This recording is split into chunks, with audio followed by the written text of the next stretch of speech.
जय हिंद दोस्तों, स्वागत है आपका आज के इस वीडियो में। तो आज के वीडियो में हम रासायनिक अभिक्रिया का वेग और वेग के प्रकार और इसको प्रभावित करने वाले कारक कौन कौन से होते हैं सभी आज के इस वीडियो में समझेंगे।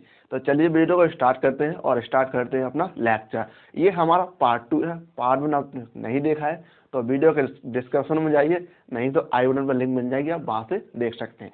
तो चलिए शुरू करते हैं। रासायनिक अभिक्रिया का वेग किसे कहते हैं।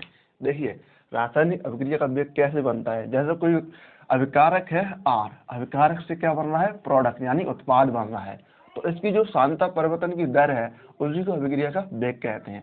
तो इसकी परिभाषा लिखेंगे, जैसे जब किसी रासायनिक अभिक्रिया में जब किसी रासायनिक अभिक्रिया में अभिकारक तथा उत्पाद अभिक्रिया में अभिकारक तथा उत्पाद की सांद्रता में परिवर्तन की दर परिवर्तन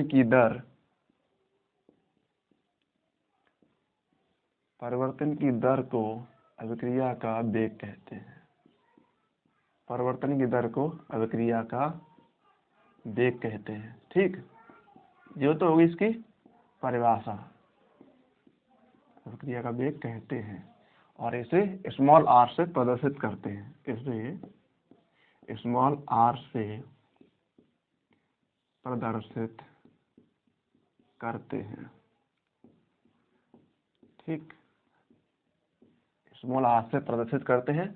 तो स्मॉल आर बराबर प्लस माइनस डी और ये सांद्रता परिवर्तन सी अपॉन डी टी। ठीक, ये हो गया इसका फॉर्मूला। डी सी क्या होया, ये अभिकारक तथा उत्पाद की सांद्रता परिवर्तन में दर है। जैसे इसे हिंदी में लिखेंगे आर बराबर प्लस माइनस, ऊपर लिखेंगे अभिकारक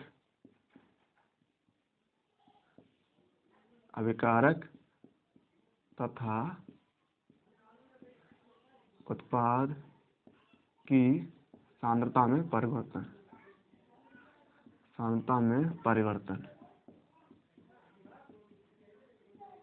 ठीक, सांद्रता में परिवर्तन और बटे में हो जाएगा समय अंतराल। डी टी क्या है, समय अंतराल। ठीक, ये होगा आपका हिंदी में फॉर्मूला और ये हो गया इनका लेटर है। अभिकारक तथा उत्पाद की सांद्रता परिवर्तन में क्या होगा, डी सी, और डी टी क्या है, ये समय अंतराल यानी समय में जो अंतर आएगा पहले और बाद का अंतर। ठीक, तो जैसे एक एग्जांपल लेते हैं, जैसे हम यहाँ पे लेते हैं N2। चलो नाइट्रोजन का विघटन देख लेते हैं, N2 प्लस 3H2। ठीक, ये दोनों तरफ जा सकता है। जैसे यहाँ पे हो जाएगा 2NH3। यहाँ पे इसके अभिकारक या इसका वेग नियम लिखेंगे, इसका वेग लिखते हैं जैसे R बराबर, अभिकारक हमेशा माइनस में रहता है तो माइनस डी N2 की सांद्रता में परिवर्तन अपॉन डी टी। ठीक, अब सभी ये बराबर में होते हैं। यहाँ पे देखिए, अगर m लिखेंगे, अभी आपको एक फॉर्मूला बता दें, जैसे देखिए, और यहाँ पे 3 है गुणा में तो 1/3, ये माइनस में हो जाएगा क्योंकि अभिकारक हमेशा माइनस में होता है। तो H2 की सांद्रता में परिवर्तन DH2 अपॉन DT। ठीक, अभिकारक हमेशा माइनस में रहेगा तो माइनस कर दिए सभी को, और ये 2 है ये बटे में जाएगा। ये उत्पाद बन गया, उत्पाद हमेशा प्लस में रहता है, DNH3 अपॉन DT। ये फॉर्मूला कैसे बन गया, देखिए एक फॉर्मूला होता है जैसे यहाँ पे N1A ठीक प्लस N2B बराबर, ठीक, ये अच्छा फॉर्मूला बनाएंगे। जैसे यहाँ पर ये हो जाएगा ए नहीं माने, यहाँ पे लिखेंगे एक्स ए बड़ी माने प्लस बाई बी। अब इसका वेग नियम लिखेंगे तो ये सभी अपॉन में जाएंगे। ठीक, तो ये अभिकारक है, अभिकारक हमेशा माइनस में रहेगा, 1/n1। ठीक, आर बराबर लिखेंगे इसका वेग नियम, तो ये ए हो जाएगा, ए की सांता में परिवर्तन, और सांता परिवर्तन है तो डी लगाएंगे, डी टी बराबर ये 1/2। ये अभिकारक है तो माइनस में जाएगा, डी बी की सांता में परिवर्तन, यहाँ पे n2/dt। ठीक, बराबर ये दोनों उत्पाद हो गए तो दोनों ये प्लस में 1/x, और ये डी ए की सांता में परिवर्तन अपॉन dt बराबर 1/y, डी बी की सांता में परिवर्तन b 1/dt। ये हो जाएगा इसका वेग नियम, और ये फॉर्मूला होता है, इससे ही हम जो अभिक्रिया कर लेते हैं। ये इसका एग्जाम्पल हो गया।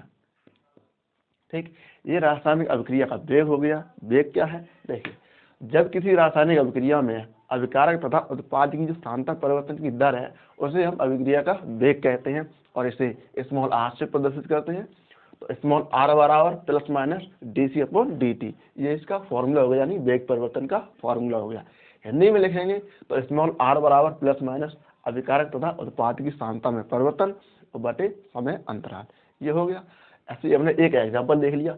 और जो अभिक्रिया का वेग दो प्रकार का होता है, अभिक्रिया का वेग दो प्रकार का होता है। एक होता है औसत वेग, ठीक, एक होता है औसत वेग, और दूसरा होता है तात्क्षणिक वेग, तात्क्षणिक वेग। ठीक, देखिए, ये होता है अभिक्रिया के वेग के प्रकार। आप इसका स्क्रीनशॉट लीजिए, अब हम इनको समझाते हैं। तो चलिए दोस्तों, आप देख लेते हैं अभिक्रिया के वेग के प्रकार। तो ये दो प्रकार के होते हैं, पहला होता है औसत वेग और दूसरा होता है तात्क्षणिक वेग। तो पहले औसत वेग की परिभाषा देख लेते हैं। औसत वेग की परिभाषा लिखेंगे जैसे, एक लंबे समय अंतराल में, एक लंबे समय अंतराल में, एक लंबे समय अंतराल में किसी रासायनिक अभिक्रिया के, किसी रासायनिक अभिक्रिया के, किसी रासायनिक अभिक्रिया के अभिकारक, अभिकारक तथा उत्पाद, अभिकारक तथा उत्पाद की सांद्रता में, की सांद्रता में, सांद्रता में होने वाले परिवर्तन को, होने वाले परिवर्तन को औसत वेग कहते हैं। होने वाले परिवर्तन को औसत वेग कहते हैं, औसत वेग कहते हैं, औसत वेग कहते हैं। इसे स्मॉल आर औसत से प्रदर्शित करते हैं। स्मॉल आर औसत, यहाँ पे एवरेज भी लिख सकते हैं, स्मॉल आर औसत से प्रदर्शित करते हैं।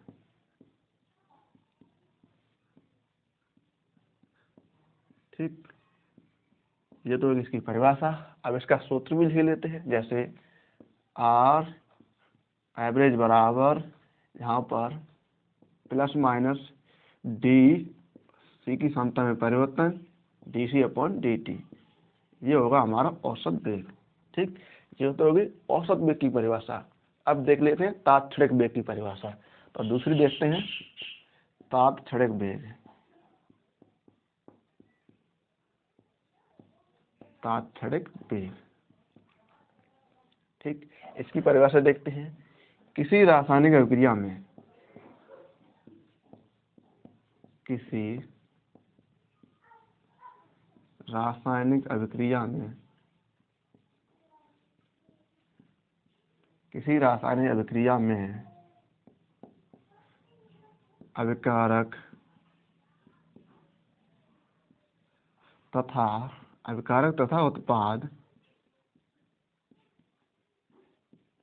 उत्पाद की सांद्रता में क्षण परिवर्तन की दर, क्षण परिवर्तन की दर, यानी बहुत छोटे से समय में जो परिवर्तन हो जाए, क्षण परिवर्तन की दर को तात्क्षणिक वेग कहते हैं। तात्क्षणिक वेग कहते हैं। ठीक, और इसे इंस्टेंट यानी इसे RINS से प्रदर्शित करते हैं।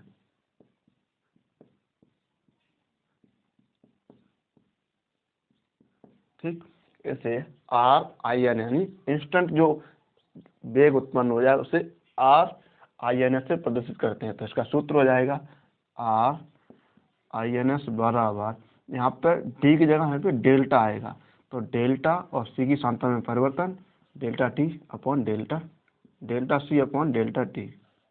ठीक, ये हो जाएगी हमारे दोनों वेग, जैसे क्या है, औसत वेग है और तात्क्षणिक वेग है, दोनों की परिभाषा और दोनों के सूत्र हो गए।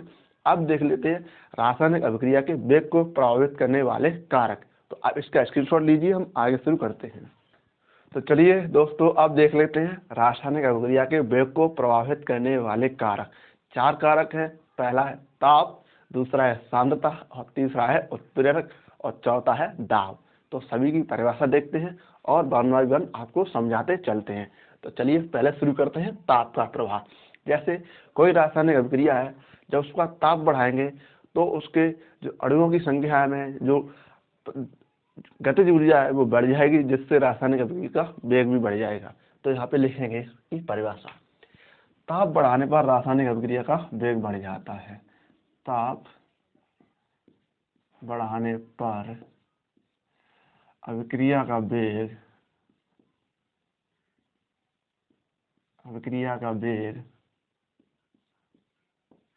बढ़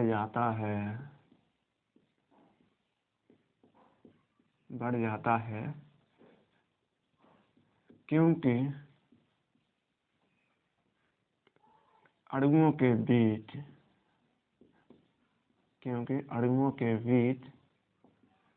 गतिज ऊर्जा बढ़ जाती है, यानी काइनेटिक एनर्जी, गतिज ऊर्जा बढ़ जाती है। गतिज ऊर्जा बढ़ जाएगी तो अपने आप ही जो अणु है वो गति करने लगेंगे, तो हमारी रासायनिक अभिक्रिया का वेग बढ़ जाएगा, यानी रासायनिक अभिक्रिया का वेग बढ़ जाएगा ताप बढ़ाने पर। सीधी सी बात है। और सांद्रता बढ़ाएंगे, जैसे सांद्रता मतलब क्या होता है, किसी चीज की सांद्रता बढ़ाने मतलब उसे गाढ़ा करते हैं।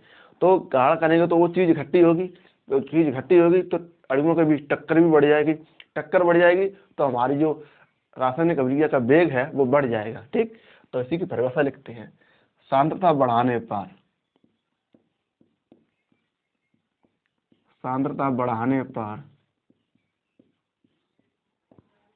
रासायनिक अभिक्रिया का वेग बढ़ जाता है। रासायनिक अभिक्रिया का वेग बढ़ जाता है।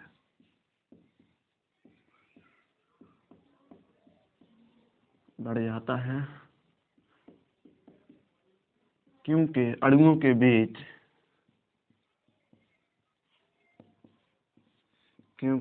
के बीच टक्कर बढ़ जाती है।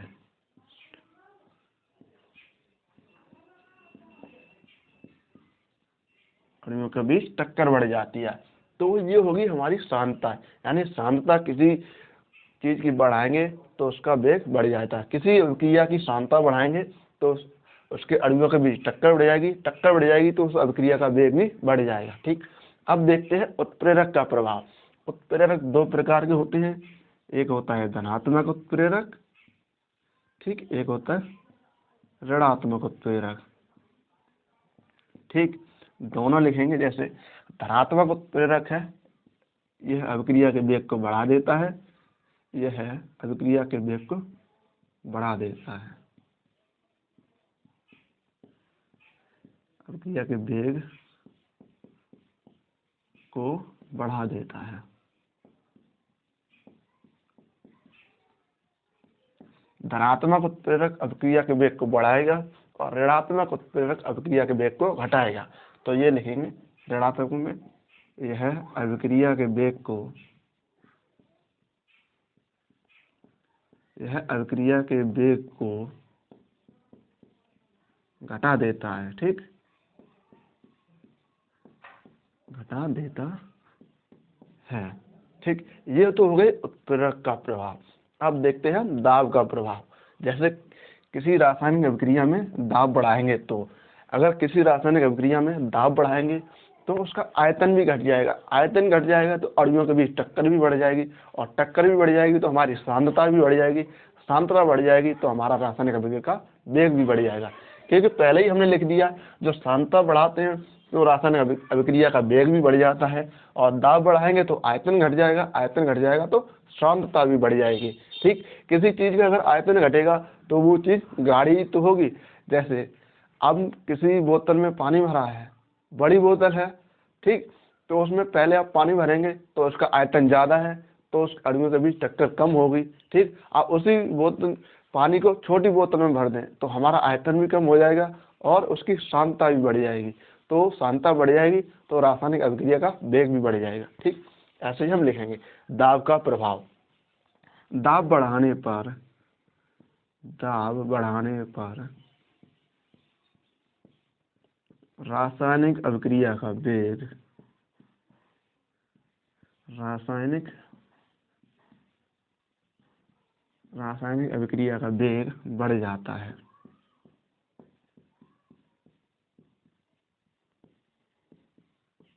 रासायनिक अभिक्रिया का वेग बढ़ जाता है क्योंकि दाब बढ़ाने पर, क्योंकि दाब बढ़ाने पर सांद्रता तथा आयतन, सांद्रता बढ़ जाती है, सांद्रता बढ़ जाती है और आयतन घट जाता है, और आयतन घट जाता है। ठीक, क्योंकि जब दाब बढ़ाएंगे तो रासायनिक अभिक्रिया का वेग बढ़ जाता है। वेग क्यों बढ़ जाता है? क्योंकि हमारी जो सांद्रता है वो बढ़ जाती है और आयतन घट जाता है। ठीक, तो हमने, आप इसका स्क्रीनशॉट ले सकते हैं, हम आपको समझाते हैं। देखिए, स्क्रीनशॉट ले लिया। देखिए, हमने आपको इस वीडियो में जो रासायनिक अभिक्रिया का वेग क्या होता है और वेग के प्रकार और उसको प्रभावित करने वाले कारक, तीनों आपको समझा दिए, और उम्मीद है आपको अच्छे से समझ में आया होगा। अगर समझ में आ रहा है तो अपने दोस्तों के साथ भी शेयर कीजिए इस वीडियो को, और चैनल पर आप नए हैं तो सब्सक्राइब जरूर कीजिए। मिलते हैं अगली वीडियो में। आज की वीडियो के में इतना ही।